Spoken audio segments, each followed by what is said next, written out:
जरा सोचिए, एक बिल्कुल नॉर्मल सा दिन है। बच्चों के हंसने की आवाज़ों से गूंजता एक ऑडिशन स्टूडियो, और फिर अचानक एक दरवाजे के बंद होने की आवाज़ आती है और सब कुछ बदल जाता है। आज हम मुंबई के उस हॉस्टेज केस की कहानी को समझने वाले हैं जहां इंसाफ की लड़ाई ने एक बहुत ही डरावना मोड़ ले लिया था। तो तारीख थी 30 अक्टूबर 2025 और जगह थी मुंबई का पवई इलाका।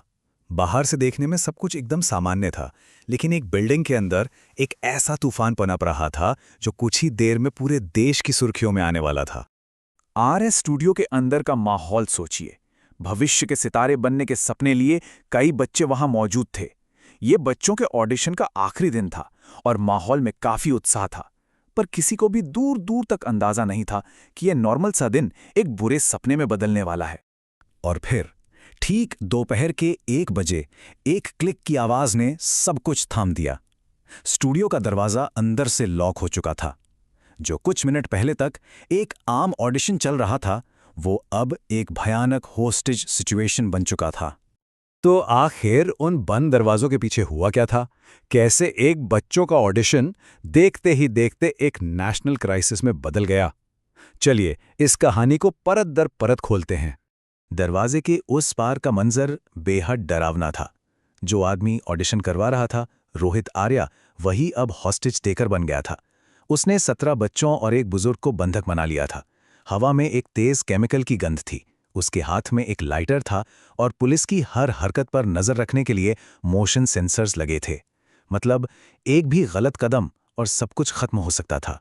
19 जिंदगियां एक धागे से लटकी हुई थीं, और जैसे जैसे एक एक मिनट बीत रहा था, वो धागा और भी ज्यादा कमजोर होता जा रहा था। देखिए हालात कितनी तेजी से बिगड़े। ठीक 1 बजे दरवाजे बंद हुए। सिर्फ 20 मिनट बाद बाहर इंतजार कर रहे पेरेंट्स को चिंता होने लगी, और फिर वो दिल दहला देने वाली आवाजें आने लगी, अंदर से बच्चों के रोने की, शीशे पर हाथ पीटने की, और 1:45 बजे तक पुलिस के सायरन की आवाजें गूंजने लगी थीं। इस सबके बीच सबके जहन में बस एक ही सवाल था, आखिर वो चाहता क्या है? क्योंकि ये कोई आम अपराध नहीं लग रहा था, और उसकी मांगे भी उतनी ही अजीब थीं जितनी ये पूरी सिचुएशन। क्या उसे पैसे चाहिए थे, या फिर उसे देश से भागने में मदद चाहिए थी? रोहित आर्या का मकसद क्या था, ये किसी को समझ नहीं आ रहा था।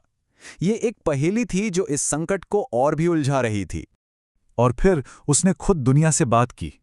सोशल मीडिया पर एक वीडियो जारी किया जिसमें उसने साफ साफ कहा, मैं टेररिस्ट नहीं हूं, मैं बस अपने सवालों का जवाब चाहता हूं।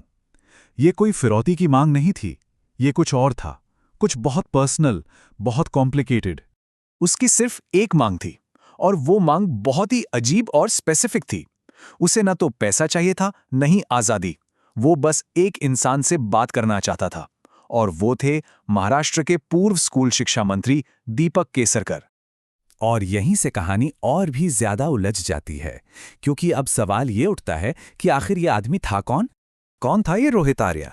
और एक इतने बड़े राजनेता से उसका ऐसा क्या कनेक्शन हो सकता है जिसके लिए उसने इतना बड़ा, इतना खतरनाक कदम उठा लिया है? और जब इसकी पहचान सामने आई तो सब हैरान रह गए।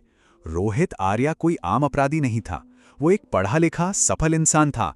देश के टॉप इंस्टीट्यूट्स सिम्बायोसिस और आईएसबी से पढ़ा हुआ, एक मीडिया कंपनी का मालिक, और सबसे बड़ी विडंबना तो ये थी कि वो स्वच्छता मॉनिटर नाम के एक सरकारी प्रोजेक्ट का डायरेक्टर था, और उसने उसी मंत्री दीपक केसरकर के साथ काम किया था जिससे वो अब बात करना चाहता था। तो सवाल ये है कि एक इतना सफल प्रोफेशनल आखिर इस खतरनाक रास्ते पर पहुंचा कैसे? उसकी कहानी में एक बढ़ता हुआ विवाद था और एक टूटा हुआ भरोसा था। मामला दरअसल पैसों और वादों का था।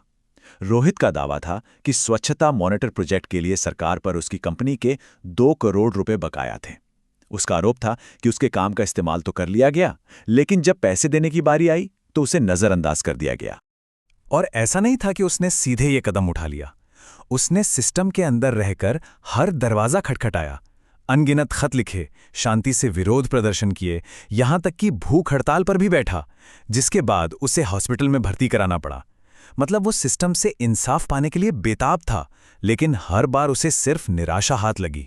लेकिन जैसा कि अक्सर होता है, कहानी का एक दूसरा पहलू भी था, और सरकार का वर्जन इस कहानी से बिल्कुल अलग था। सरकार के मुताबिक दिक्कत रोहित की तरफ से थी। उनका कहना था कि पेमेंट इसलिए रोका गया क्योंकि पेपर वर्क अधूरा था। और इससे भी ज्यादा गंभीर आरोप ये था कि उसकी कंपनी स्कूलों से गैर कानूनी तरीके से रजिस्ट्रेशन फीस ले रही थी। सरकार का दावा था कि उसे पैसे लौटाने और दोबारा अप्लाई करने को कहा गया, लेकिन उसने ऐसा कभी नहीं किया। और फिर कहानी में एक और बड़ा मोड़ आया। मंत्री केसरकर ने यह भी दावा किया कि उन्होंने रोहित की मदद के लिए अपनी जेब से 15 लाख रुपए दिए थे, जो रोहित ने लिए भी थे। अब इस बात ने नजरअंदाज किए जाने की उसकी पूरी कहानी पर एक बड़ा सवाल खड़ा कर दिया। तो इस उलझी हुई और विरोधाभासी कहानी का अंत भी उतना ही दुखद और अनसुलझा रहा, जो अपने पीछे कई सवाल छोड़ गया। जब करीब 2 घंटे की बातचीत का कोई नतीजा नहीं निकला, तो पुलिस ने एक्शन लेने का फैसला किया। कमांडो टीम एक खिड़की के रास्ते अंदर दाखिल हुई। पुलिस के वर्जन के मुताबिक रोहित ने उन पर एयरगन से फायर किया और जवाबी कार्रवाई में उसे गोली मार दी गई। 3.5 घंटे बाद यह ड्रामा खत्म हुआ। रोहित की मौत हो चुकी थी और सभी बंदूकों को सुरक्षित बचा लिया गया था। लेकिन आखिर में सवाल वही रहता है, कौन था रोहित आर्या? पुलिस ने उसे मानसिक रूप से अस्थिर बताया, लेकिन उसका परिवार और दोस्त उसे एक शांत और सुलझा हुआ इंसान मानते थे। सच्चाई शायद इन दो बिल्कुल अलग तस्वीरों के बीच कहीं खो गई है। और आखिर में ये पूरी कहानी हमें एक बहुत ही परेशान करने वाले सवाल के साथ छोड़ जाती है कि हताशा की वो लाइन कहाँ खत्म होती है और अपराध कहाँ से शुरू होता है। एक इंसान को टूटने के लिए कितना कुछ झेलना पड़ता है, और शायद ये एक ऐसा सवाल है जिसका कोई आसान जवाब है ही नहीं।